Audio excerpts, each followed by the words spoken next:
샬롬. 오늘도 하나님 말씀 앞에 나오신 여러분 환영합니다. 우리 함께 기도하겠습니다.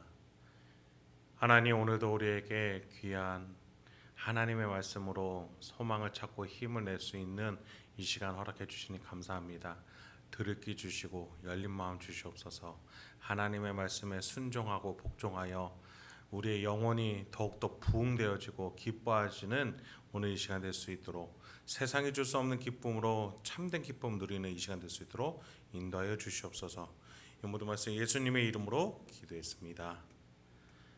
아멘. 오늘 함께 살펴볼 말씀은 야고보서 4장 1절에서 10절입니다. 야고보서 4장 1절에서 10절까지 살펴보도록 하겠습니다. 야고보의 가르침은 새로운 전환점을 가집니다. 바로 우리의 마음을 보라고 말해줍니다. 행동이라는 것 자체가 마음에서부터 시작하기 때문입니다. 마음에서 생각이 이루어지고 그 생각이 행동으로 옮겨지기 때문입니다. 1절입니다. 너희 중에 싸움이 어디로부터, 다툼이 어디로부터 나느냐? 너희 지체 중에서 싸우는 정욕으로부터 나는 것이 아니냐? 예수의 긍휼이 우리 마음에 없다면 내 행동이 항상 갈등과 다툼, 싸움이라는 정욕이 우리 마음에서 지배하기 마련입니다. 내 지체, 그러니까 내 몸과 마음에 있는 싸우는 정욕이 항상 우리 안에 있다라고 야고보는 말해줍니다. 그래서 우리는 예수의 긍휼이 주어진 것이 복음입니다. 항상 다툼과 갈등밖에 있을 수밖에 없는 나 자신인데 타인을 사랑하게 된다는 것이 예수님이 우리를 구원해 주셨다는 증거가 되는 거죠. 예수는 내 이웃을 내 몸과 같이 사랑하고 이름 없이 7번 사랑하라 하셨는데, 왜냐하면 예수가 그와 같이 나를 이미 먼저 사랑하고 있기 때문입니다. 예수의 사랑을 받고 있는 나이기에 내가 타인에게 그 사랑이 가능한 것이죠. 그런데 예수의 사랑을 거절하고 교만하게도 자신의 고집과 생각, 판단으로만 살아가려고 하니 결국 사랑이 없거나 인간의 사랑으로 제한되는 겁니다. 자기가 사랑할 자만 사랑하고 자신의 마음에 들지 않는 이들을 향해 차별하고 판단하고 정죄하고 다툽니다. 그 이유는 결국 교만해서 예수의 긍휼을 의지하지 않고 받아들이지 않음입니다. 그 교만은 싸우는 정욕으로 타인을 대합니다. 신자이면서 이런 정욕을 산다는 것은 이중적이지만 이런 생활을 하고 있는 자들이 야고보가 보기에는 있다라는 겁니다. 그들을 향해 야고보는 2절 3절을 이렇게 얘기합니다. 너희는 욕심을 내어도 얻지 못하여 살인하며 시기하여도 능히 취하지 못함으로 다투고 싸우는도다. 너희가 얻지 못함은 구하지 아니하기 때문이요 구하여도 받지 못함은 정욕으로 쓰려고 잘못 구하기 때문이라. 야고보는 그들의 삶을 적나라하게 드러냅니다. 그들은 신자라고 예수를 믿는다라고 말을 하지만 그 마음에 예수의 긍휼이 없습니다. 자신의 욕심으로 살아가는 자들입니다. 그 욕심을 위해서라면 긍휼의 복음을 들어도 한 귀로 빼버립니다. 교만함의 극치인 거죠. 그들은 아무리 자신이 원하는 바가 있어도 결국에는 얻지 못할 겁니다. 타인을 배려하고 섬기며 살아내려는 것이 아니라 빼앗고 짓누르고 마치 살인하듯 그를 시기하면서 자신이 원하는 바를 이루려고 타인을 짓밟고 다투고 갈등하고 있기 때문입니다. 이런 것은 하나님이 원하시는 모습이 아닙니다. 그러니 그들에게 하나님이 주실 리가 만무한 것이죠. 여러분, 기도라는 행위 자체는 자기 힘으로 할 수 없으니 하나님 도와주소서라는 겸손의 고백입니다. 그래서 내 손으로 못하니 모아서 기도하고 내 눈과 머리로는 해결이 안 되고 이해가 안 되니 눈을 감고 하나님께 기도를 아뢰는 겁니다. 여러분, 그렇습니다. 기도는 겸손입니다.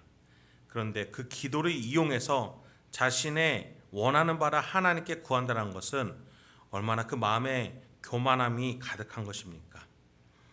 그는 자기 힘과 욕정으로 하기 때문에 못 얻게 된다라고 야고보는 말해줍니다. 그리고 그는 기도를 한다 하더라도 자기 힘과 욕정이 그대로이면 결코 이루어지지 않을 겁니다. 오히려 하나님은 우리 심령을 아시기 때문에 기도라는 행위 이전에 이미 우리의 마음을 살피고 우리의 필요를 이미 아시는 분입니다. 기도의 행위 이전에 하나님을 향한 신뢰와 겸손의 마음을 하나님은 보고 계시고 우리의 길을 예비하고 계십니다. 그런데 그런 하나님을 신뢰하지 못하고 교만함으로 하나님을 이용하려 한다는 것은 결국 그는 얻을 것을 얻지 못하는 것이고 기도한다 한들 그 기도도 응답되지 않는다는 겁니다. 4절에서 야고보는 그들 향해서 가늠한 여인들아 라면서 이렇게 시작을 해줍니다.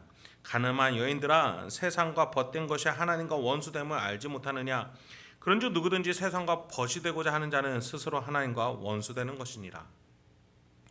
신자라고 고백하면서 겸손이 없는 자를 향해 야고보는 가늠한 여인이라 말합니다.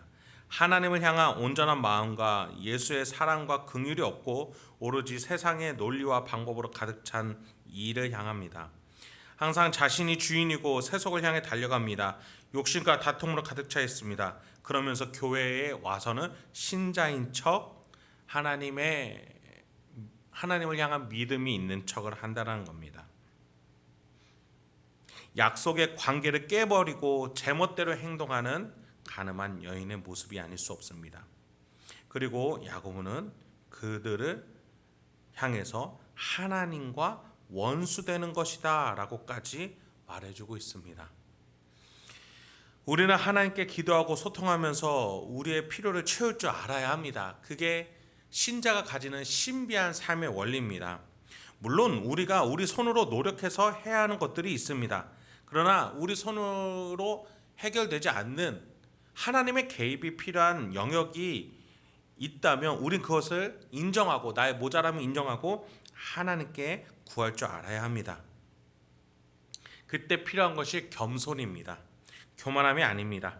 그때는 나의 힘을 내려놓고 내 생각과 관점, 고집을 내려놓고 하나님의 도우심, 하늘의 지혜, 하늘로부터 오는 선물을 기대할 줄 알아야 합니다.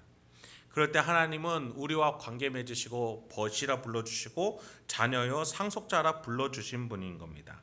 그래서 하나님이 그때 우리 인생 가운데 개입하시고 역사하시는 겁니다. 5절 6절입니다. 너희는 하나님이 우리 속에 거하게 하신 성령이 시기하기까지 사모한다 하신 말씀을 헛된 줄로 생각하느냐? 그러나 더 큰 은혜를 주시나니 그러므로 일렀으되 하나님이 교만한 자를 물리치시고 겸손한 자에게 은혜를 주신다 하였느니라. 5절 해석이 한글로 번역될 때 조금 애매한 것이 있습니다. 그래서 칼빈 선생님은 이 난해 구절에 대해서 이렇게 번역을 하셨는데 이걸 참고하시면 좋겠습니다. 하나님이 우리 속에 거하게 하신 성령께서 시기하시겠습니까? 도리어 더 많은 은혜를 주십니다. 이렇게 번역하셨어요. 성령 하나님은 우리를 너무나 사랑하셔서 하나님 안에 있는 우리에게 더 주시면 더 주시는 분이라는 겁니다. 너그러우시며 은혜를 베푸시며 우리를 사랑해 주시는 분입니다. 그것을 기억하라는 겁니다. 그러니 너의 욕심과 교만으로 얻으려고 하지 말고 후히 주시는 하나님을 의지하라는 것이죠. 그렇게 하나님은 우리를 품어주고 계십니다. 그래서 우리는 우리 교만함과 힘을 내려놔야 합니다.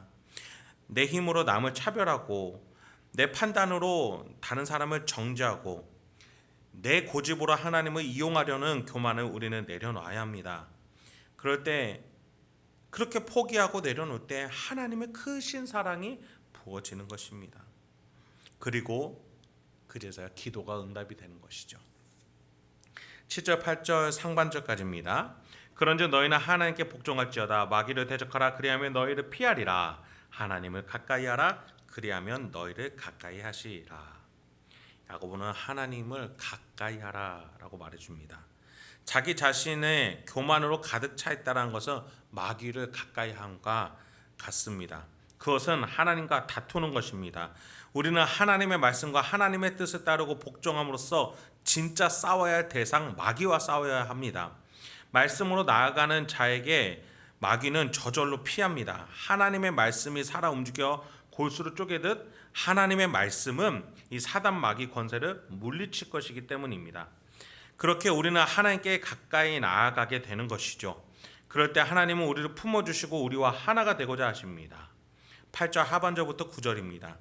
죄인들아 손을 깨끗이 하라. 두 마음을 품은 자들아 마음을 성결하게 하라. 슬퍼하며 애통하며 울지어다. 너희 웃음의 애통으로 너희 즐거움을 근심으로 바꿀지어다.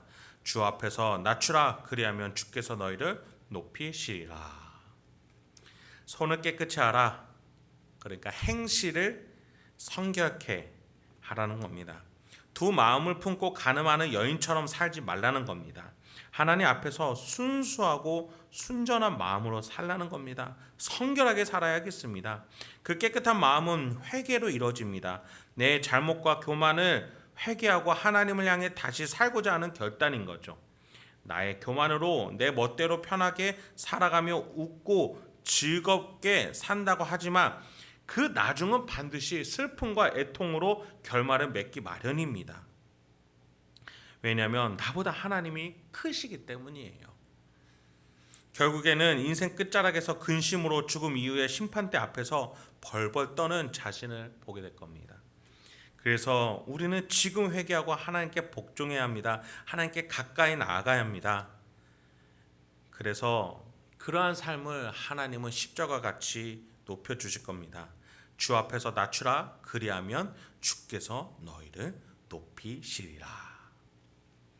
이 하나님의 놀랍고 신비로운 이 역설의 섭리를 믿고 의지하는 저와 여러분들에게 소망합니다. 오늘 하루도 하나님을 향해 순전하고 성결하고 거룩한 마음으로 나아가십시오. 부족한 것이 있다면 하나님께 드러내시고 잘못한 것이 있다면 하나님께 고백해 보십시오. 그렇게 여러분이 낮아지고 또 낮아졌을 때 하나님이 높이시고 소망과 희망과 용기로 높이실 것을 오늘 야고보는 증거해 주고 있습니다. 오늘 하루도 하나님의 힘으로 신비한 섭리로 살아가실 수 있는 저와 여러분이 되길 소망합니다. 함께 기도하겠습니다. 하나님 아버지, 오늘도 우리에게 귀한 하나님의 말씀 주시니 감사합니다. 우리의 생각과 관점과 고집이 우리를 교만케 합니다. 마귀를 가까이 하게 합니다. 주여 우리를 용서하여 주시옵소서.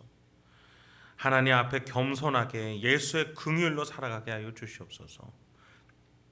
내가 해왔던 신앙의 방법대로가 아니라 성경이 말하고 있는 하나님의 방법대로, 내가 알고 있는 행동대로가 아니라 하나님이 원하시는 예수가 살아낸 그 긍휼의 삶을, 내가 느끼고 싶은 생각과 감정만이 아니라 성령 하나님이 깨닫게 해주시는 생각과 감정으로 우리가 사랑하며 하나님을 의지하며 살아갈 수 있도록 인도하여 주시옵소서. 그래야 할 때 하나님께서 우리를 높이시고 세상이 줄 수 있는 그 어떠한 높음보다 주님께서 주시는 평안과 만족으로의 높음으로 우리가 오늘 하루도 살아가게 하여 주시옵소서. 이 모든 말씀 예수님의 이름으로 기도했습니다. 아멘.